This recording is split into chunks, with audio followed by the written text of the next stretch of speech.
आज हमारी टीम पहुंची गाजियाबाद लोकसभा और इस वक्त मौजूद है हम साहिबाबाद।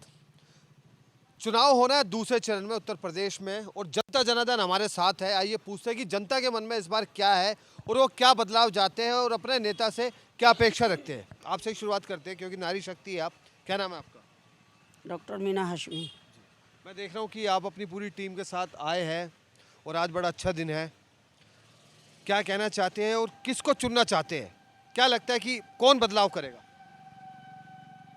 जो जमीन से जुड़ा हुआ नेता होगा, जमीन से जुड़ा हुआ नेता आप किसको मानते हैं? जो हमारे बीच से ही एक नेता उभरा है। अभी नए सितारे आए हैं इस गांव में। क्या नाम है? आनंद आनंद कुमार जी। आनंद कुमार जी जो राष्ट्र निर्माण पार्टी राष्ट्रीय निर्माण प्रत्याशी हैं। अच्छा, 5 साल के लिए आप उन पर भरोसा क्यों कर सकते हैं? क्या वजह है कि 5 साल के लिए आप आनंद जी पे भरोसा करें? वो एक किसान के बेटे हैं, उन्हें पता है मेहनत क्या होती है। ज़मीन पे रहने वालों को पैदल कितना किलोमीटर चलना पड़ता है, कहाँ कहाँ नौकरी मांगनी पड़ती हैं, कहाँ कहाँ स्कूल के एडमिशन के लिए भागना पड़ता है। चलिए देश के युवाओं से बात करते हैं कि युवा क्या कहते हैं, युवाओं के अपनी क्या सोच है। क्या जो इन बहन जी ने कहा है आप इनकी बात से सहमत हैं? जी बिल्कुल। क्यों, वजह बताइए। कि आनंद जी है, राष्ट्र निर्माण पार्टी एक अच्छा काम कर सकती है, लगता है आपको? जी बिल्कुल कर सकते हैं, उन्होंने कहा है हमसे। कहा है, जी वादे किए। हाँ, वादे किए हैं। वो लगता है वादे अब पूरे हो गए? जी बिल्कुल होंगे। वो आईपीएस जैसे नेता वादा करते फिर भूल जाते हैं। नहीं, आईपीएस अफसर रह चुके हैं वो। मतलब एक पढ़ा लिखा पढ़े लिखे की और एक वैसी सोच में बहुत फर्क होता है ना। हाँ, बहुत ज़्यादा फर्क होता है। चलिए कुछ आगे बढ़ते हैं। आपको क्या लगता है जो पढ़ा लिखा बल्कि आईएएस लेवल का जो इंसान होगा, अगर वो सेवक बनता है 5 साल के लिए तो अच्छा बदलाव होगा? कौन कह रहा है? नहीं, आपका अपना कहना है। आपके अपने क्या विचार है? मेरा सही विचार है बिल्कुल। नहीं, क्या विचार है बताइए ना। विचार ये है, वोट डलनी चाहिए इसी पे ही। किस पे? हांडी पे। हांडी पे? हाँ हांडी लगता है कि अब हांडी बदलाव हाँ, करेगी। बदलाव करेगी, पूरा बदलाव हम इस पे ये कहना चाहते हैं कि जो भी सरकार आई अभी तक गरीबों के लायक किसी ने कुछ नहीं करा। सिर्फ जो करा दिखावे के लायक करा। अगर करती तो वोट हमारी उस पे जाती जो सरकार अच्छा करती। तो अब आपकी जो अपेक्षा है वो है राष्ट्र निर्माण पार्टी से, जी आनंद जी से। आनंद जी से, क्योंकि इन्होंने हमें कुछ अच्छा करके देखने की क्षमता रखी है हमारे अंदर, और कुछ हमें विचार दिया है कि अच्छा करोगे तो अच्छा फल पाओगे, बुरा करोगे तो बुरा फल पाओगे। आपको लगता है कि जनता उनको 5 साल के लिए आनंद जी को चुन लेगी? देखो, चुनना तो चाहेगी, लेकिन मसला गाज़ियाबाद में जो है इस टाइम दो पार्टियों का ज़बरदस्त जोर है। कांग्रेस जो इंडिया गठबंधन से हुई है और अतुल गर्ग जी, इनका खूब जोर चल रहा है। और साहिबाबाद के जो लोग हैं चाह रहे हैं राष्ट्र निर्माण पार्टी को वोट देना, क्योंकि एक आईपीएस अफसर रह चुके हैं वो। अभी आपने कहा कि दो पार्टियों का जोर चल रहा है। राष्ट्र निर्माण पार्टी, मुझे लगता है अभी तो लोकसभा गाजियाबाद में लोगों को पता भी नहीं होगा। पता भी नहीं होगा। पार्टी है, नए प्रत्याशी हैं। नई पार्टी है, तो आपको लगता है कि नई पार्टी, नई प्रत्याशी एक बड़ा बदलाव कर सकता है इतनी बड़ी दिग्गज पार्टी के आगे? हर चीज़ में समय लगता है, अभी तो कह नहीं सकते। वो कोशिश कर रहे हैं, कोशिश करते करते आगे बढ़ेंगे। लेकिन गाज़ियाबाद से जो देखा जा रहा है लोकसभा सीट से, वो दो प्रत्याशी आगे निकलने की कोशिश कर रहे हैं। एक डोली शर्मा कांग्रेस से हैं और अतुल गर्ग गाज़ियाबाद से बीजेपी से हैं। जो सुनने में गाज़ियाबाद में आ रही है, चर्चा होती है हर जगह बैठ के, तो इन दो आदमियों की खूब टक्कर है। चलिए देखिए, वो तो जनता जनार्दन तय करेगी, लेकिन इस बार अगर आप वोट देते हैं तो मुझे लगता है राष्ट्र निर्माण पार्टी का मन बना बैठ गया। नहीं बना, देखो कंडीशन के ऊपर है। जो कंडीशन उस टाइम पे 26 तारीख को सुबह या 25 तारीख में शाम में होगी, जब चर्चा होंगी बैठकर, जोर देखा जाता है कहाँ क्या करना चाहिए। देखिए, जनता का ऐसा कहना है कि जनता जनार्दन फैसला करेगी, लेकिन इनका ऐसा भी कहना है कि दो पार्टियों में आपस में टक्कर है। अब देखने वाली बात यह है कि राष्ट्र निर्माण पार्टी आनंद जी जो आईएएस है वो कितना बदलाव करते हैं। उनको चुनाव चिन्ह है हांडी। जाहिर सी बात है कि दो बड़ी पार्टियों के सामने वो किन मुद्दों पर चुनाव लड़ रहे हैं, क्या बदलाव चाहते हैं और जनता 5 साल के लिए उन पर क्यों भरोसा करे। इन्हीं मुद्दों को लेकर हम आनंद जी से भी चर्चा करते हैं और अपने इस पड़ाव को आगे बढ़ाते हैं कि जनता के मन में इस बार क्या है, वो क्या चाहती है। बने रहे, देखते रहे। सलीम खान जी हमारे साथ है और कुछ ही देर में यहाँ पे एक बड़ा प्रोग्राम होने जा रहा है। कुछ लोग यहाँ एकत्रित हुए हैं। क्यों एकत्रित हुए हैं उसकी वजह हम इनसे पूछते हैं। सर, यहाँ जो भीड़ आज इकट्ठी हुई है उसकी क्या वजह है?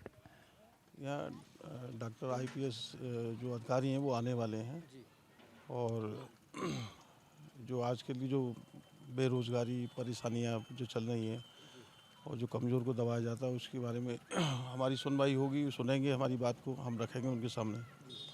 तो इसके लिए उनको बुलाया गया है और यहीं गाज़ियाबाद से भी वो खड़े हुए हैं। हाँ, तो उनकी सपोर्ट में हम लोग। दो बड़ी पार्टियां चुनाव लड़ रही है उत्तर प्रदेश में, बीजेपी है, कांग्रेस है। दो बड़ी पार्टी में राष्ट्र निर्माण पार्टी को लोग चुनेंगे, लगता है आपको?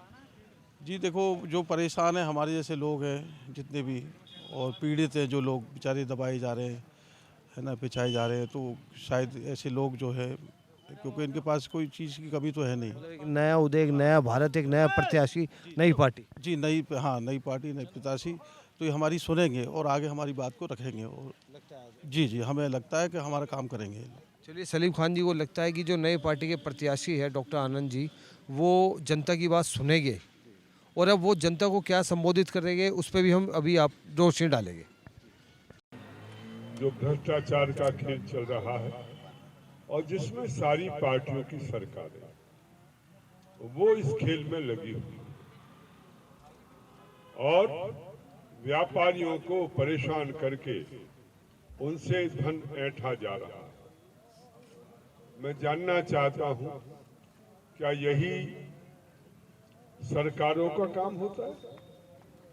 और यदि सरकारों का काम ये है, तो ये जो गुंडे मवाली जो कुछ एक्सटॉर्शन करते हैं, उनमें और आप में क्या अंतर रहा? आप कानून बना करके पैसा ऐंठ रहे हो, वो बिना कानून के पैसा ऐंठ रहा है, बस इतना ही तो अंतर है। तो आप देखेंगे कि देश के हालात बड़े अजीब से हो चुके हैं। मैं गाजियाबाद कंस्टिट्यूंसी की बात करूं, बहुत इलाकों में घूमा, बहुत इलाकों में गया, इतनी बुरी हालत है, इतनी बिल्कुल दिल्ली से लगे हुए, दिल्ली से सटा हुआ है। और उस सब के बावजूद यहाँ पर जो एक मिनिमम सुविधाएं जो होनी चाहिए, वो सुविधाएं भी उपलब्ध नहीं। सड़कों की हालत देखो, खुदी पड़ी, गंदगी के ढेर लगे हुए हैं। लोगों ने करोड़ों करोड़ों रुपए ला करके अपना एक मकान बना लिया, और जब वहां पर रहने गए तो पता लगा कि सीवर लाइन नहीं। अर्थात वो जिंदगी की पूरी कमाई जो उसमें लगाई, पता लगा कि नरक से भी बदतर स्थिति में आप रह रहे हो। कुछ जगह में घूमा, वहां जाके देखा कि जो गंदा पानी जो है वो सड़क के ऊपर आपका आ रहा है। घर आपका, दरवाजा आपका बिल्कुल सामने, और सामने सड़क पर आप गंदा पानी। ये क्या है? और लोग चिल्ला रहे हैं कि जी हम कह रहे हैं ये काम कर दो, कोई सुनने वाला नहीं है। एमपीज हैं, एमएलएज हैं, दूसरे नेता हैं, म्युनिसिपल कॉरपोरेशन है, उनके लोग हैं, और शिकायतें हम कर रहे हैं, कोई सुनने वाला नहीं। क्यों? क्योंकि उनको गुमान हो गया, उनको घमंड हो गया, आएंगे तो हम ही, और 400 के साथ आएंगे। तो भैया अब जो करना चाहो कर लो। तो भाई ये स्थिति जो है कोई बहुत अच्छी स्थिति नहीं है, और इसलिए हम एक अल्टरनेटिव लेकर के आए हैं। न हम इंडिया अलायंस में है, न हम एनडीए में है, हम एक विकल्प लेकर के लोगों के सामने आए कि देखो, इन सारी पार्टियों को देख लो, ये सत्ता के खेल में लगी हुई है, भ्रष्टाचार के खेल में लगी हुई है, सरकारों को बनाने बिगाड़ने में लगी हुई है। एमपीज एमएलएज की खुलेआम बोली लगाई जा रही है, उनको हर दूसरे तीसरे दिन बसों में भर करके कभी यहाँ ले जाया जाता है, कभी बेंगलोर ले जाया जाता है, कभी शिमला ले जाया जाता है। अरे कौन सा तरीका है भाई? इतनी बुरी हालत तो भेड़ बकरियों की भी नहीं होगी जितनी बुरी हालत हमने अपने एमपी और एमएलए की बनाई हुई है। उनकी पूरी इज्जत जो है हमने बिल्कुल मिट्टी में मिला दी। ये कोई शासन व्यवस्था होती है?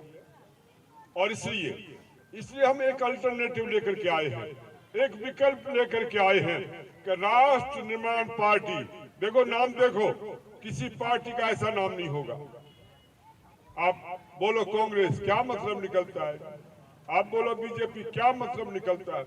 हमारी पार्टी का नाम पढ़ते ही आपको हमारे उद्देश्य का पता लग जाता है, हमारी विचारधारा का पता लग जाता है, हमारे संकल्प का पता लग जाता है कि हम लोग समाज के निर्माण के लिए, राष्ट्र के निर्माण के लिए हम लोग काम कर रहे हैं।